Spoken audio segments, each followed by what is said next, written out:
اخترت القصة اللي كلنا كنا بنسأل عليها بشكل لطيف جدا ومبسط جدا، ومتهيألي احنا ما كناش، يعني انا دايما كانت اصل النقطة دي يعني بتستوقفني جدا. هو ليه في ناس كبيرة جدا في السن وممكن تبقى يعني مصاحب ليها امراض مزمنة وعدت من الدور مرور الكرام يعني، وناس تانية شباب كانوا في كامل صحتهم وراحوا؟ هي طبعا بتبقى اعمار طبعا اكيد بس ويعني فضل اكيد ربنا، لازم يبقى في بس بيبقى في تفسير تفسير علمي. علمي. ده اللي طبعا احنا اكيد. فده من فرط المناعه، يعني بالظبط كده. مناعتهم هجمت ده عنف، بشراسه، ده عنف. فبالتالي هجمت الجسم نفسه. بالظبط كده. طيب دكتور، خلينا نتكلم على الاعراض اللي معظم الناس بتشتكي منها دلوقتي، الخاصه بالدور اللي كلنا يعني أصبنا بيه، وهي أعراض مختلفة ولكن أكترها تخص الصدر أو الجهاز التنفسي. يعني الناس اشتكت بشكل مشترك جدا، في شكوى مشتركة جدا ما بين عدد كبير من الناس، إنه الكحة مش راضية تسيبنا. احنا خفينا والأعراض خفت، أنا شخصيا حصل معايا كده، يعني خفيت والاعراض خلاص تقريبا اختفت، ومبقاش فيه لا تكسير جسم ولا حراره ولا وجع في عضلاتي، ولكن فضلت الكحه مستمره معايا تقريبا شهر. الف سلام. الله يسلم حضرتك. ليه بقى؟ مش انا طيب. بس على فكره، ده انا متخيله الناس بس تقول لي واحنا كمان حصل معانا كده. دي حقيقه. بصي، عندنا كده ايه، نرجع الموضوع من ورا شويه. لما اكون انا جسمي في مشكله مزمنه وانا عايش بيها، لما بتيجي قشه بتقسم ظهر البعير. حلو كده، ده المثل اللي احنا عارفينه.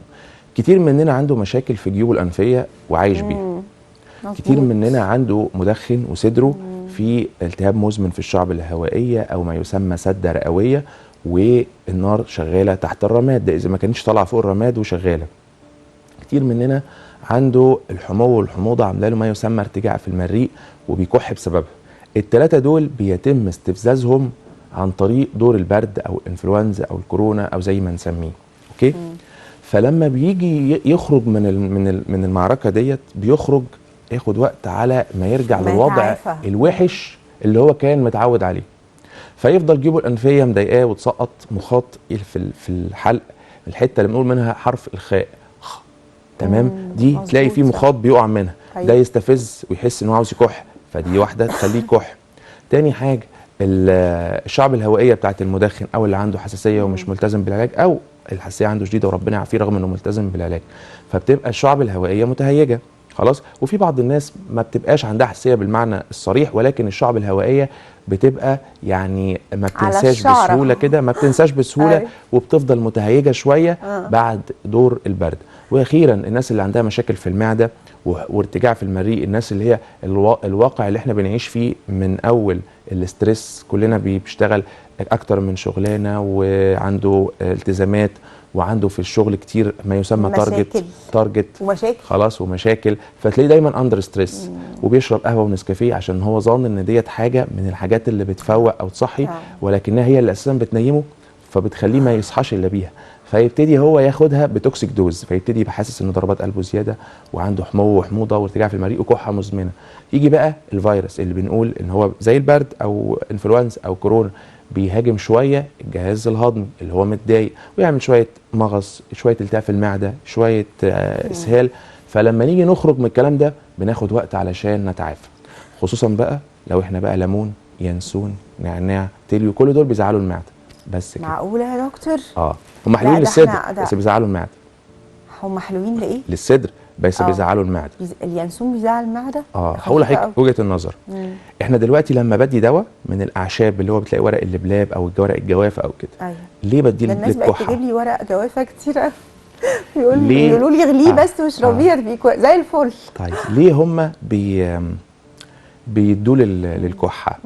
لان هو بيبقى فيه حاجه تسمى طارد البلغم. تعالي كده نقعد مع بعض وناكل طبق كشري فيه شطه، هتلاقي مناخيرنا ساحت ودموعنا ساحت زي ما انا عاوز اعمل دلوقتي نحنح وكح خلاص، وابتدي ابلع الكلام ده كله. ايه اللي بيحصل؟ اول حاجه الشطه او اليانسون او النعناع او التليو لو مسكتيهم كلتيهم كده هيبقوا حاسين ان هم حراقين ومرين، هيعملوا نفس الكلام في المعده، فتستفز، فهتعمل ايه؟ نداء نداء، احنا عاوزين ميه ترطب الايه او تخفف جرعه الحاجه الحراقه اللي استفزتنا ديت. فالدموع هتنزل بدرجات خفيفه حسب درجه الاستفزاز، وتنزل تمشي في القناه الدمعيه ثم في الانف ثم تتبلع، ونفس الكلام بالنسبه لافرازات الانف هتزيد وتبلعها، واللعاب هيسيل وابلعه، والبلغم بتاع صدري هيزيد اكتر الميه فيه وكح وابلعه، ودوت يقلل شويه معايا فكره الايه التهاب المعده اللي حصل بسبب استفزازها بسبب الشطه او اليانسون او النعناع. وبالتالي انا باخد حاجه تحل المشكله ان انا اخلي البلغم سهل، عشان سهل يطلع، سهل يطلع. لكن انا لما اكون صدري كويس واعمل الكلام، قصدي معدتي كويسه واعمل الكلام ده حلو، يبقى الورق الجوافه واليانسون والنعناع والتليو حلو للصدر. لكن لو انا معدتي كويسه، لو معدتي تعبانه هعيش كتير في الموضوع ده، واخرج بقى من الدور بكح عشان ارتجاع المريء اللي انا منشطه، وعمال اخد ايه؟ يانسون، وعمال واخد ورق جوافه. صح كده؟ لا احنا كده اتلخبطنا يا جماعه، صح؟ متلخبطين والله. يعني ناخد ينسون ونعناع وتلي ناخده لو معدتنا كويسه، لو معدتنا كويسه، وما نفرطش منه، لان ممكن المعده كويسه مع اليانسون والنعناع والتلي والكلام من ده تبتدي تتعب.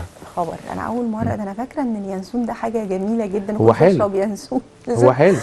طب اقول لحضرتك على حاجه، لما تاخدي لبن كوبايه لبن كده على معده فاضيه وتنزلي الشغل، ممكن يجي لك حموضه. ده حقيقي، ده حقيقي رغم ان اللبن ايه حلو ومحدش يعني بيختلف عليه. لا والناس يعني زمان كانوا دايما يقولوا لنا لما يبقى عندكم حموضه زايده خدوا كده شويه لبن، صح؟ مش كانت بتتقال لنا؟ القليل وبعد الاكل، لكن تاخدي كتير على معده فاضيه تاخدي النتيجه العكسيه. الرايب ايه يا دكتور؟ الرايب برضو بيبقى هو فيه حمضيه اكتر، هتلاقيه ميزز اكتر، حمضيه اكتر، فممكن يعمل الكلام ده. بس برضو اي لبن تاخديه بعد الاكل وكميه معقوله. طيب الكحه يا دكتور اللي كانت مصاحبه للدور ده كان ليها مواصفات كده خاصه. ماشي. ايه هي المواصفات؟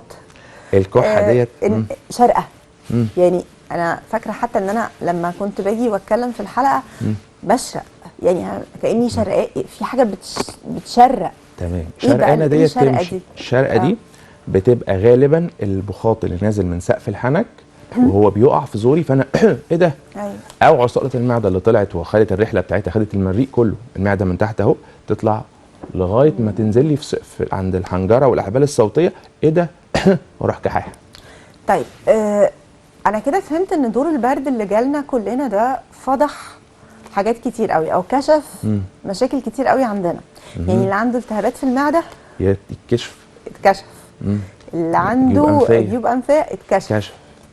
ايه تاني يا دكتور؟ والخواف.